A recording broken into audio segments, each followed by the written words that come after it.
Chapter 4. Another Young Woman. Jason Pilzer got a text message at work at 3 p.m. Scylla, your big night is Saturday. Be ready. Steam Cleaner. Scylla was Jason's computer name. At 6 p.m., he left his office and drove to a store. He bought some gloves and some electric cable. He did not pay with a card, and he looked down at the ground.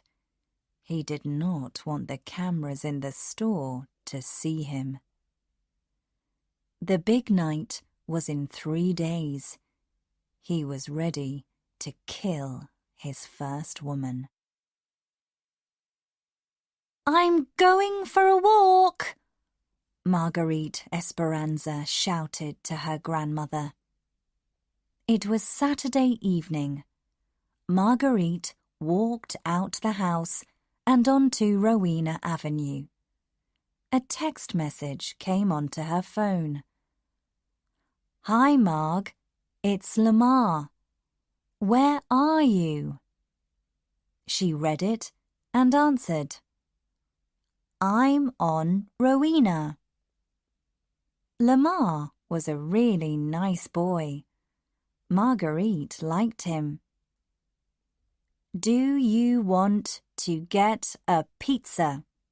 asked Lamar. "Okay," Marguerite answered.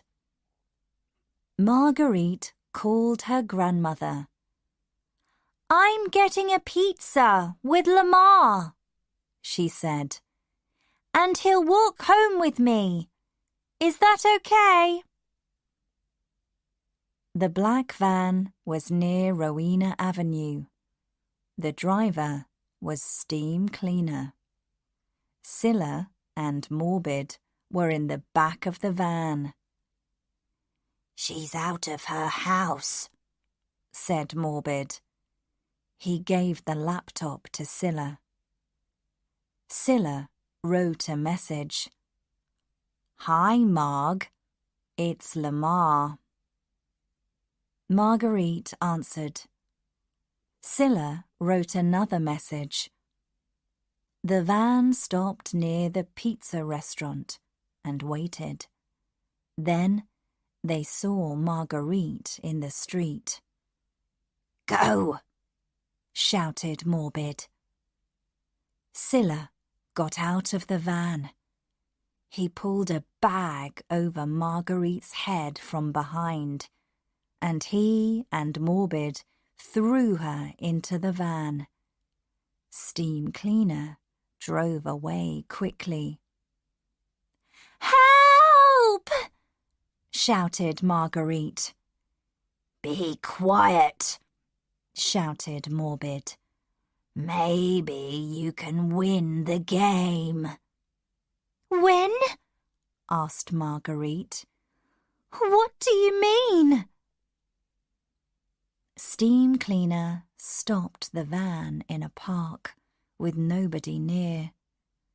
Morbid and Steam Cleaner were behind Scylla. This was Scylla's game. Marguerite got out of the van quickly, and she pulled the bag off her head. She could not run away. Steam Cleaner and Morbid could stop her. But she was tall and strong and ready for Scylla. Her hand flew out and hit him on the nose. There was blood on Scylla's face now, and he was angry. He ran at her, but she kicked him hard in the stomach, and then she kicked him again. Steam Cleaner looked at Morbid. "She's too good for Scylla," he said. He took out a gun and shot Marguerite in the head. Then Scylla put on the gloves and put the cable around the dead woman's neck. He took her shoes and put them in the van. "That wasn't good," said Steam Cleaner to Scylla. "But maybe you'll win the next game." Chapter 5. Scylla's next game. Justine met Police Lieutenant Nora Cronin in the park at 4 a.m. on Sunday.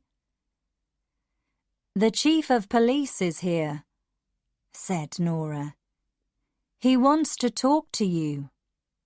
The chief was with 3 police officers near Marguerite's body. Justine walked up to him. "It's good to see you," he said. "We need your help. 13 women are dead. And look! Somebody shot her dead. So why is there cable around her neck?" "It's very strange," said Justine. "And where's her handbag?" "There's no handbag," said the chief. "And no shoes. I'm waiting for the email." On Sunday evening, Scylla was on the terrace of his apartment at the top of a tall building. The city was beautiful at night, but he did not look at it. His face and body were black and blue. "That girl was strong," he thought. Then he read the message from Morbid again. "You weren't good yesterday, Scylla. Steam Cleaner isn't happy. But you can play again tonight. We have someone for you. Be ready at 7 p.m. Morbid and Steam Cleaner were at the door now, and Scylla went to open it. "How's the nose?" asked Morbid. "Okay," said Scylla. "Do you want a drink?" "No," said Steam Cleaner. "Let's go on the terrace. I want to show you something." The 3 men walked onto the terrace and looked down at the city. Then Steam Cleaner turned to Scylla. "You think you can play again?" he asked. "You can. But you're playing with us." Steam Cleaner took Scylla's legs, and Morbid took his arms, and they threw him over the terrace wall. Justine and Jack were at private with Mobot. They talked about Marguerite. "The killer sent an email," said Justine. "And we found her shoes. Cy is looking at them now, but they're probably clean." "The killer is using a van to look for the young women, I think," said Mobot. "He has a laptop and a radio in the van, and he can send messages to the women's cell phones. He can stop messages to their phones from other people too. And maybe he can find them in the street from their phones." "Is that possible?" asked Jack. "I don't know. I'll ask Cy about it," said Mobot. "His friend, Kit Kat, knows about cell phones." "I remembered something important," said Justine. "Someone killed a woman about 5 years ago in the same street as Connie Yu. Her name was Wendy Borman. The killer took her phone and her necklace.